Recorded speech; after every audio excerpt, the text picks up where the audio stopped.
अस्सलाम friend, welcome back to my channel. सबसे पहले तो भाईजान लाइक और सब्सक्राइब दबा दें। एक टका भी खर्च नहीं होगा इसमें, हमेशा मैं यही कहता हूँ, तो भला हो जाएगा। तो बाकी थंबनेल में आपने देख लिया है, पीछे भी नज़र आ रही है ब्यूटी। तो ये नई गाड़ी परचेज़ हुई है मेरे नेबरहुड में। तो पहली बात है कि क्यों परचेज़ की गई, पहले इनके अच्छी वाली गाड़ी तो क्यों बेच दी, ये क्यों ली, बाइंग प्रोसेस क्या था, और इस गाड़ी का आपको रिव्यू भी दे देंगे। ये है आपकी रीबर्थ 2015 की जो शादी होती है, मगर ऑटोमेटिक है, नॉन ओरियल है।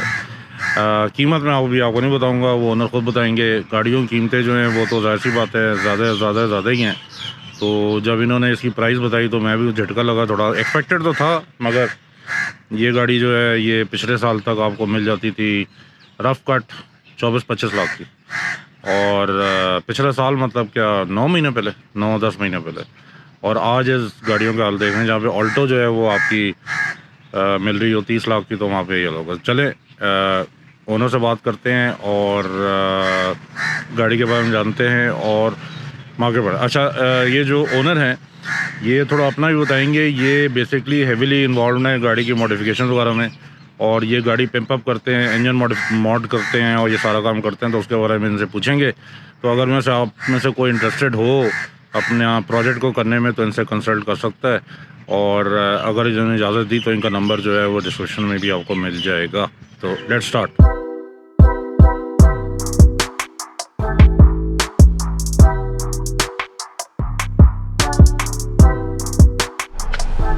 जी जनाब, अस्सलाम सर, थैंक यू, आपने टाइम निकाला। तो सर ये गाड़ी हमने देखी है, बी रोल भी देख लिया है, गाड़ी माशाल्लाह बड़ी ज़बरदस्त है। और ये कहाँ से ढूंढी आपने? ये बेसिकली इस्लामाबाद से ढूंढी है।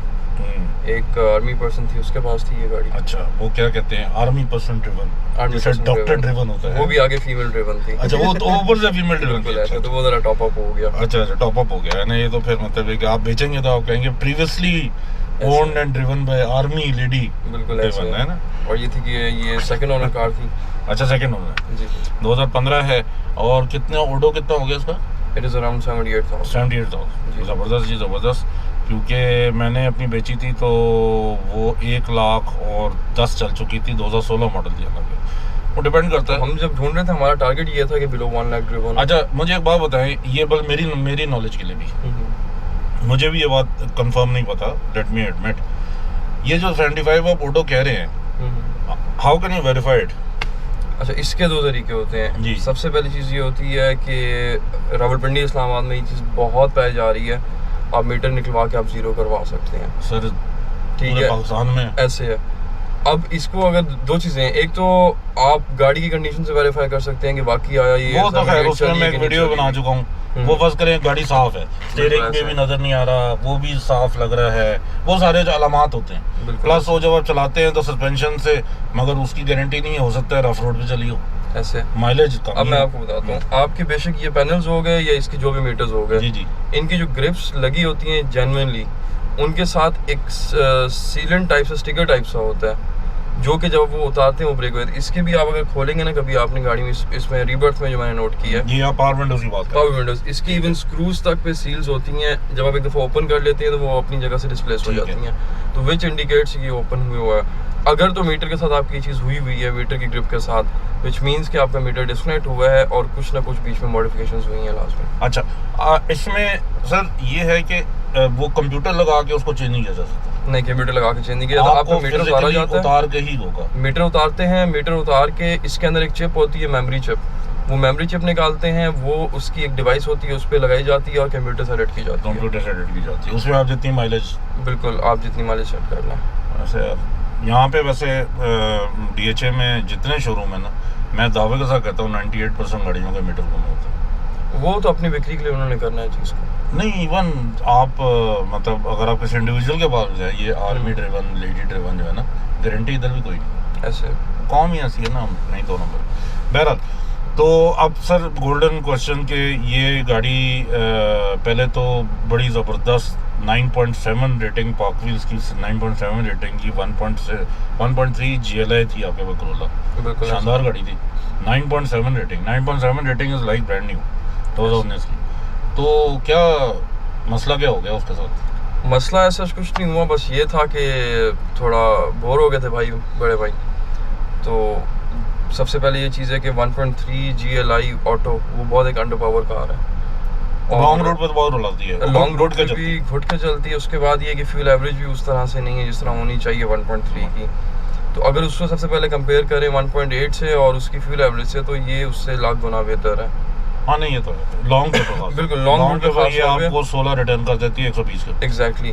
सेकेंडली कोरोला ने अपनी लुक्स और अपनी शेप्स में अपग्रेड्स नहीं किया। अब ये हालांकि 2015 है, उसके बाद तीसरी आ चुकी है ऐसे है, और फिर भी ये आज भी बड़ी अट्रैक्टिव सी लुक देती है और बड़ी स्पोर्टी सी लुक देती है। सेकेंडली टोयोटा के अंदर इतने ऑप्शंस नहीं है जितने इसके अंदर मल्टीटास्किंग है। जी हाँ, ये मैं कहने वाला था कि ये आई थी 2013 में। बिल्कुल ऐसे है। इसके कंपैरिजन जो है आप करेंगे 2014 की कोरोला से या ग्रांडे से, ठीक है, जो ओरियल है, तो ये ग्रांडे तो कहीं स्टैंड ही नहीं करते ना इसके सामने।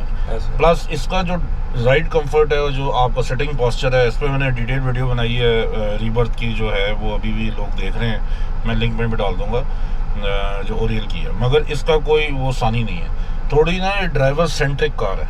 यानी जब आपने गियर पे हाथ रखा हुआ है ना, तो या इधर भी हाथ रखा हुआ है, तो आपकी उंगली की रीच पे ये बटन होते हैं सारे। बिल्कुल ऐसे। तो ये ड्राइवर सेंट्रिक है, ये LCD भी उस तरफ है थोड़ी, ये वो। अच्छा, ये जो इसका जो आपका ये है, ये बहुत बेकार है। नहीं, अच्छा, मैं अगर कोरोला से हमारा कंपेयर करूं, हमारे कोरोला में आफ्टर मार्केट एंड्रॉइड लगा हुआ था। अच्छा, उसका टच रिस्पांस और इसके टच रिस्पांस में जमीन आसमान का फर्क है। सर इसमें जो है ना, मैंने तो कभी नहीं चलाया, 3 साल मैंने रखी, इसमें नेविगेशन का बड़ा मसला था, वाईफाई से कनेक्ट नहीं होता था, तो मसला था प्रॉपर जबरदस्त। अच्छा, उसमें कोई मसला था, मैं उसमें सिर्फ ऑक्स इस्तेमाल करता था, ये रेडवा सुनता था, इसके आगे में कुछ नहीं किया। नेविगेशन वैसे भी आजकल लोग मोबाइल में इस्तेमाल करते हैं। अच्छा, इसमें जस्ट फॉर द रिकॉर्ड, अगर कोई, वैसे सबको पता है ये बात, मगर चले कोई व्यूअर ऐसा होता है जिसको नहीं पता, ओरियल और इसमें जो फ़र्क है वो ये है कि ओरियल भी 2 किस्म की होती है। एक UG होती है, जिसको अपग्रेडेड वो जो होती है लेदर वाली, टॉप ऑफ द लाइन, जिसमें लेदर सीट्स होती हैं। हाँ, और उसके बाद ओरियल होती है। ओरियल के अंदर आपका क्लाइमेट कंट्रोल होता है, यहाँ पे आपको क्लाइमेट कंट्रोल नजर नहीं आएगा, और आपकी सनरूफ होती है, यहाँ पे आपको सनरूफ नजर नहीं आएगी। और फ्रंट कैमरा इन्होंने 2016 में दिया था, 15 में दे दिया था, 15 में दे दिया था, फ्रंट कैमरा भी दे दिया था। तो ये था इस गाड़ी में जो है वो, ये वैल्यू फॉर मनी है, क्योंकि आप इस वक्त ये आपने 36 लाख की खरीदी है। बिल्कुल 36 लाख की गाड़ी है सर, 2015 की। अगर आप यही ओरियल लेने जाएंगे तो 38, 39 या 40 की होगी, तो इतना फ़र्क है। तो मेरे ख्याल में this is value for money. Climate control का हाँ फ़ायदा है, चस्का है, बड़ा कन्वीनियंट होता है, मगर दिस इज़ गुड इनफ, क्योंकि इसका AC बहुत अच्छा है। सिविक का, होंडा के ACs बहुत अच्छे होते हैं। सनरूफ जो है वो अगेन पर्सनल चॉइस है। मैंने 2-3 साल रखी गाड़ी, सनरूफ कभी नहीं खोली भाई, तो 9 महीने गर्मी होती है, सनरूफ खोलें अगर सर्दियों में तो कट्टा ही आएगा अंदर, और कुछ नहीं होता। हाँ, और नहीं क्या। तो बाकी ये जो हमारे नया ट्रेंड चला हुआ है, ये SUVs का, जिसमें शीशे वाली मून रूफ होती है। अगेन हमारे मुल्क में मून तो नज़र नहीं आता, ना सितारे नज़र आते हैं, ऊपर भी डस्ट है, नीचे भी डस्ट है। अच्छा, अगर गर्मियों में आप खोलेंगे तो बस हीट इतनी आएगी, तो मतलब ये गिमिक है मेरे ख्याल में। तो this car is real value for money, अगर आप प्रैक्टिकल पॉइंट ऑफ व्यू से देखें तो। बाकी क्लाइमेट कंट्रोल तो इसका 12 से 13,000 में हो जाता है। अच्छा, ये पैनल चेंज हो जाता है। 13,000 का क्लाइमेट कंट्रोल है और अराउंड 7 to 8,000 का क्रूज कंट्रोल है। इसमें लग जाता है, इसके कंप्यूटर में है। बिल्कुल। जैसे अब यारिस जो है ना, यारिस जो मैनुअल है 1.3, बिल्कुल, उसके अंदर कंप्यूटर चिप के अंदर वो नहीं है, प्रोविजन नहीं है। नहीं, इसके अंदर स्टीयरिंग अंदर एक ग्रिप ठहरी। अच्छा, तो वो यारिस में प्रॉब्लम है। अगर आप ऑटोमेटिक लेंगे तो उसके अंदर कंप्यूटर का फर्क है, कुछ इंटरफेस का फर्क है, वो 15,000 में। होंडा का ये बेनिफिट है कि इसमें इन्होंने यूज़ की है R18Z, ठीक है, और वो UG में भी वही इंजन है, सेम है, ECU सब कुछ सेम है। हाँ, ये सब सेम है। तो फर्क सिर्फ ये है कि उसकी ग्रिप उतरी हुई है यहाँ पर। हाँ, मतलब everything under the hood everything is same. बिल्कुल ऐसा। अच्छा, अब सर जी आप बताएं, अभी आपसे बात हो रही थी कि आप जो प्रोजेक्ट करते हैं वो क्या सीन है?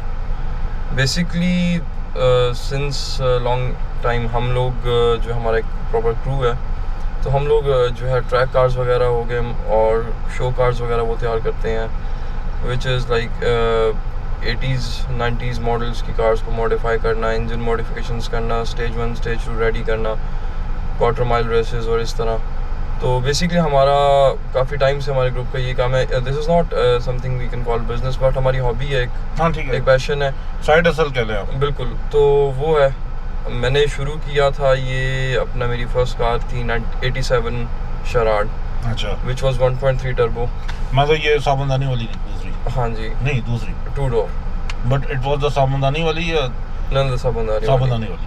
ठीक, 86 तक तो वो दूसरी आई थी ना? हाँ जी, 87 88 में वो आ गई थी, बिल्कुल। गोल वाली आ गई थी। बिल्कुल। तो 87 थी ये, और under the hood it had 4 EFT 1.3 turbo which was around 187 horse powers. और उसके बाद फिर आई वेंट अहेड, उसके बाद सिविक्स तैयार की हैं, T8 सिविक, 90 सिविक, 87 आपकी टोयोटा होगी, 86 टोयोटा होगी, 80 82 टोयोटा। तो बस ये है कि थोड़ा सा हमारा पैशन है, बट अब टाइम के साथ साथ जैसे रिस्पॉन्सिबिलिटीज में जॉब अच्छा आ गई चले, है तो कम हो रहा है। मुझे भी थोड़ा सा वो है जिसको करेंगे ना, थोड़ी खुरक सी है ये प्रोजेक्ट करने की, नॉट लाइक इतना एक्सट्रीम लेवल पे जाके, क्योंकि मैं गाड़ी प्रोजेक्ट ऐसा होना चाहिए जो डेली ड्राइव हो सके। बिल्कुल। मतलब वो शो कार जो होती है या वीकेंड ड्राइव वाली गाड़ी जो होती है ना, वो फिर वीकेंड ही होती है। डेली ड्राइव टाइप मॉडिफिकेशन या प्रोजेक्ट या रेस्टोरेशन हो कि बंदा ऑफिस जा सके या डेली सब्जी लेने जा सके, मगर स्टाइल में जाए। तो अब चूंकि you are into this thing और आपका वो ग्रुप है and you move in that circle, तो इस वक्त पाकिस्तान में, चाहे चले पंजाब में कह लें, पाकिस्तान में, in this half of the country, Karachi का टेस्ट थोड़ा डिफरेंट है। तो जो टॉप 3 गाड़ियां हैं पॉपुलर मॉडिफिकेशन के हिसाब से, कौन सी हैं? किसकी डिमांड ज़्यादा है? करोलास कोई भी हो, 80 86, क्योंकि 80s में आप Rear wheel rear drive wheel आ आ जाती है जाती ना, है, और उसमें फिर आप, Drifting। हाँ जी, टॉप एंड इंजन जिस तरह 3GR 3SG जगह भी ज़्यादा है। हाँ जी, ये डाल सकते हैं, इंजन रूम उसका अच्छा है। हाँ, फिर उसके बाद 86 करोला का बड़ा अच्छा ट्रेंड है, क्योंकि उसमें इंट्रोड्यूस होता है 2ZZ ठीक है, which is around 180 horse power engine. Okay, तो उसमें आप एक अच्छी मॉडिफिकेशंस कर सकते हैं। ठीक है, बट नॉट होंडास। मगर होंडा का तो यार वो बहुत, आप कार शोज में जाएं। मैं आपको बताऊँ, होंडा का मसला ये है कि होंडा के एक तो पार्ट्स एक्सपेंसिव है, मिलना मुश्किल है, और फिर होंडा उस तरह की मार नहीं उठाती जितनी टोयोटास उठाती हाँ है, वो खड़क जाती है, ऐसे है। खड़क जाती है। तो होंडास में जो सबसे ज़्यादा ट्रेंड चल रहा है इस टाइम पे 98 करोलास, 98 सॉरी, होंडा से लेके 2004 2005 होंडास वो था, जिसको आप ईगल आई कहते हैं। वैसे आपस की बात है, आप चूंकि गाड़ियों में तो इन्वॉल्व हैं, ये रीबर्थ, रीबॉर्न, ईगल है और ये सब, ये पाकिस्तानियों के देवे नाम है या एक्चुअल नाम है? नहीं, एक्चुअल नाम है, Actual नाम है? होंडा के दिया हुआ है। यार बड़ी वैसे होंडा होना से अफसोस हुआ है, यानी पहले रीबॉर्न हुई, फिर वो रीबर्थ को इन्होंने UG वेरिएंट दिया, उससे पहले ये जो ईगल आई थी वो EG थी, अच्छा, फिर नहीं उससे मतलब पहले कहने EK का मतलब है था। कि रीबॉर्न जो है ना, वो रीबॉर्न हुई, हाँ जी, फिर वो अनपैदा हो गई ना, Rebirth फिर वो हो गई। रीबर्थ हो गई। बिल्कुल ऐसे। फनी सी टेक्नोलॉजीज हैं। बहरहाल, तो अब वो जो GLI थी वो आपने बेच दी, ये ले ली अब आपने, जी जी। तो अब इसमें कुछ आपने कराना है या बस ये एज ए स्टॉक ही सही है? नहीं, एज अ स्टॉक ही नहीं। स्टॉक ही सही है। बिल्कुल। अच्छा, अब जैसे डैशबोर्ड थोड़ा सा वेट डाउन हुआ है, इसका कोई इलाज है? ये डिटेलिंग वगैरह थोड़ी सी इसमें और होके, मतलब ये डैमेज है या डिटेलिंग मैल है? मैल है सर, मैल है हल्का थोड़ा सा। सा, मैल है तो थोड़ी ये हल्की फुल्की डिटेलिंग हो के ये सेट हो जाएगा। अच्छा ठीक है, ठीक है। तो अगर किसी ने कोई प्रोजेक्ट कराना हो तो आपसे कांटेक्ट कर सकते हैं? बिल्कुल कर सकते हैं। ठीक है, चलें, इनका नंबर मैं आपको डिस्क्रिप्शन में दे दूंगा, या आप मुझे कमेंट कर दें तो मैं वो फॉरवर्ड कर दूंगा इनको। एनीवेज, जैसा भी आप मैं समझें। सो व्यूअर्स, सब्सक्राइब करें, शेयर करें, लाजमी कर दें भाई, सब्सक्राइब तो बटन दबाई दो यार। तो फिर इंशाल्लाह अगली वीडियो तक के लिए अल्लाह हाफिज़।